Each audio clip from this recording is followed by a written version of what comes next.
Assalamualaikum dan salam sejahtera. Berjumpa kembali bersama cikgu. Hari ini kita akan belajar pula tentang tajuk pengendalian data Matematik KSSM tingkatan 1.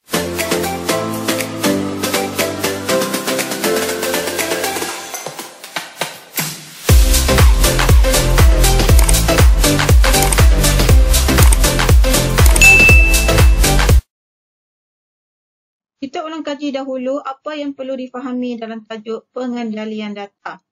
Pengendalian data merupakan satu proses dalam bidang statistik. Dalam bidang statistik ini proses-proses yang perlu dilalui ialah yang pertama pengumpulan data, yang kedua pengorganisasian, yang ketiga perwakilan data dan yang keempat ialah pentafsiran perwakilan data. Jadi untuk memulakan proses pengumpulan data ini, kita perlu memberikan soalan dalam bentuk soalan statistik.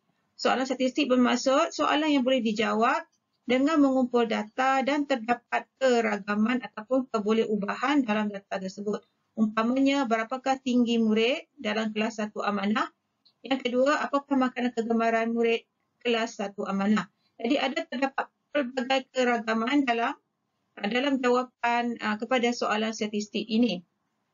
Untuk proses pengumpulan data, antara kaedah yang boleh digunakan ialah yang pertama, membual, yang kedua, tinjauan, yang ketiga, pemerhatian dan juga dengan cara eksperimen. Manakala data yang terhasil dikategorikan sebagai dua bahagian. Yang pertama ialah data kategori, yang kedua ialah data numerik. Data kategori bermaksud mengukur ciri-ciri, di mana tidak boleh diukur secara berangka tetapi boleh diuraikan. Contohnya jantina, warna kereta dan sebagainya. Untuk data numerik pula, ini boleh mengukur kuantiti di mana diukur menggunakan angka. Contohnya bilangan buku yang dibaca seminggu, tinggi pemain badminton dan sebagainya. Berikut merupakan bentuk perwakilan data yang murid perlu tahu. Yang pertama ialah catapai berbentuk bulat. Catapai ini sesuai untuk memaparkan bahagian kategori, di mana setiap kategori ini diwakili oleh sudut sektor. Yang kedua ialah graf garis. Graf garis ini sesuai untuk data yang dikumpulkan dalam satu tempoh masa, di mana kita boleh melihat perubahan dalam graf garis ini. Perubahan data. Setiap data ditandakan dan disambungkan menggunakan garis lurus. Yang ketiga ialah plot titik. Kaedah ini kita lukiskan garis nombor dan ditandakan titik-titik bagi setiap nombor tersebut. Kaedah ini sesuai untuk melihat corak data, taburan data numerik dan juga mengesan nilai ekstrim. Yang keempat ialah perwakilan data dengan cara plot batang dan daun. Ada dua bahagian di sini, batang, yang kedua ialah daun. Batang ni untuk digit ataupun digit-digit di sebelah kiri, manakala daun pula untuk digit yang terakhir ataupun digit yang sebelah kanan. Yang kelima ialah carta palang. Carta palang ini sesuai untuk data yang melibatkan perbandingan antara kategori. Untuk kaedah histogram pula, histogram ini sesuai untuk data yang melibatkan selang kelas. Biasanya data yang melibatkan selang kelas ini ialah data yang memaparkan data yang besar ataupun dalam jumlah yang banyak. Dan yang terakhir ialah poligon kekerapan. Poligon kekerapan boleh dilukiskan dari histogram. Caranya ialah dengan menandakan titik tengah bagi setiap selang kelas dan juga menambahkan titik tengah bagi selang kelas sebelum dan juga titik tengah bagi selang kelas selepas. Kemudian disambungkan titik-titik ini menggunakan garis lurus. Jadi inilah dia bentuk poligon kekerapan. Kita mulakan dengan soalan latihan pertama. Rajah 6.1 menunjukkan jisim dalam gram telur di dalam sebuah bakul. Berdasarkan maklumat yang diberikan, lengkapkan plot batang daun di ruang jawapan. Jadi ini ialah jadual yang diberikan, sebahagiannya telah ditandakan, di mana batangnya untuk 4 dan 5 telah dilengkapkan. Jadi kita sambung untuk batang dan daun dimulakan dengan 6, 7 dan 8. Jadi untuk yang mulakan dengan 6 di sini ada 1, 2, 3, 4, 5, 6. Okay, semuanya ada 6. Jadi kita lukiskan, kita tuliskan yang lebih rendah dahulu. Iaitu di sini ialah 2. Di sini ialah 2. Okey, 2. Yang berikutnya merupakan 65, jadi 6 telah ditandakan. Berikutnya ialah 5. Selepasnya ialah 6, digit yang terakhirnya 6. Selepas 6, digit yang berikutnya ialah digit 8. Dan lagi 2 di belakangnya ialah 9, ada 2. Di 9, 9. Untuk digit di mana batangnya adalah 7. 7 di sini ada 1, 2, 3, 4, 5, 6 dan 7. Dan satu lagi 8. Ada 8 di sini, jadi kita mulakan yang lebih rendah dahulu, iaitu digit yang di belakangnya ialah 2. Kita tuliskan di sini 2 ada 2, jadi 2 kali dituliskan. Yang berikutnya ialah digit yang di belakangnya adalah 3. Ada 1. Kemudian yang di belakangnya 5 juga ada 1. Okay, bersambung dengan belakangnya 7, ada 1.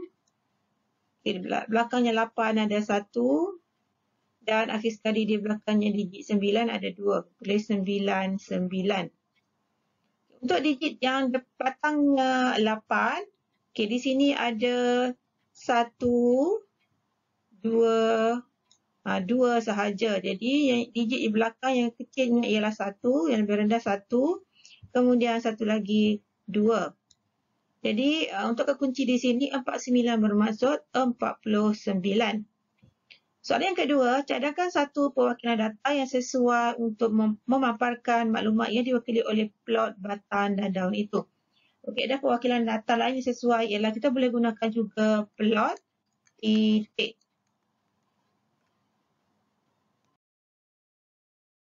Terlebih dahulu, cikgu ingin mengucapkan terima kasih kepada yang telah menyokong cikgu selama ini dan telah pun menekan butang like dan subscribe.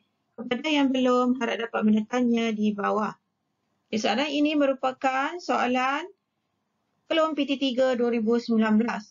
Rajah 4.2 menunjukkan tempoh menunggu kepada minit yang terdekat bagi sekumpulan pelanggan sebuah restoran. Wakilkan data itu dengan plot titik. Jadi untuk melukiskan plot titik, kita buat satu garis nombor. Garis nombor di sini, nilai digit yang terlibat yang paling rendahnya ialah 3. Jadi kita tandakan di sini 3. Seterusnya 4, 5, 6, 7, 8, 9 dan juga 10. Jadi tandakan titik-titik bagi setiap nombor ini. Untuk 3 ada berapa? Ada 1, 2. Jadi kita tandakan 2, titik 1, 2. Untuk 4 ada 1, 2, 3. Jadi kita tandakan 3, titik 1, 2, 3. Untuk 5 ada 1, 2, 3, 4. Jadi tandakan 4 titik, 1, 2, 3 dan juga 4. Untuk 6 pula ada 1, 2 dan 3. Jadi tandakan 3 titik, 1, 2, 3. Untuk 7 ada 2 di sini. Jadi kita tandakan 2 titik. Manakala 8 cuma ada 1, 9 tiada. Dan juga 10 ada 1. Jadi inilah jawapannya. Kita lihat jawapan lengkap ialah seperti berikut. Soalan seterusnya, rajah 5 ialah satu carta palang yang menunjukkan bilangan murid di sebuah sekolah dari tahun 2016 hingga 2019. Tentukan perwakilan lain yang sesuai untuk mewakili data di carta palang itu. Oleh kerana carta palang ini melibatkan perwakilan data yang mengumpulkan data daripada tahun ke tahun, jadi cara yang paling sesuai ialah menggunakan graf garis.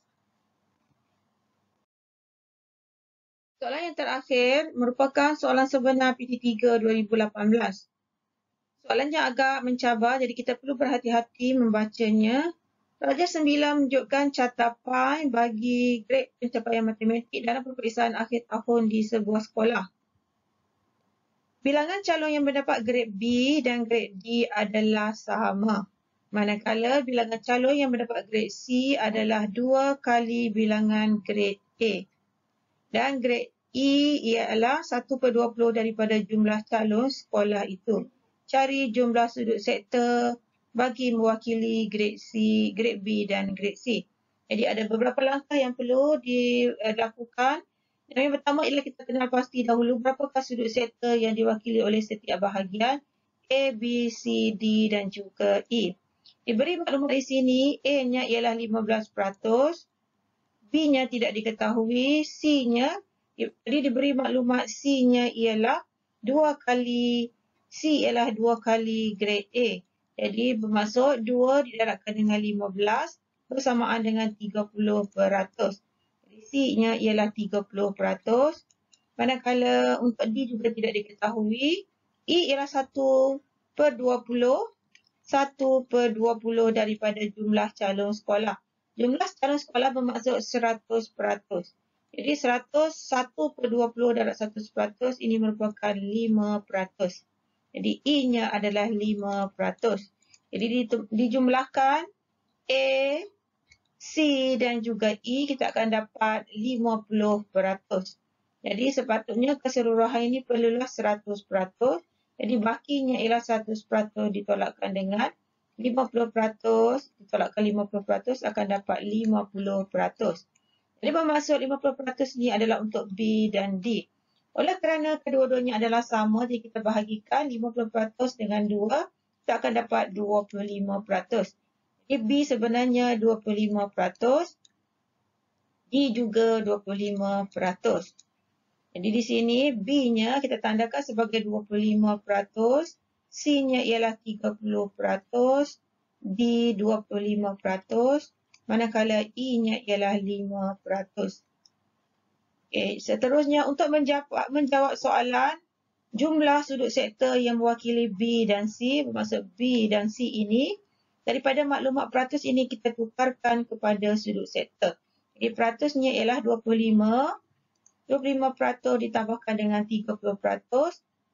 Ini untuk menukarkan kepada sudut sektor perlu dibahagikan dengan keseluruhan 100% dan didarabkan dengan sudut sektor keseluruhannya ialah 360 darjah.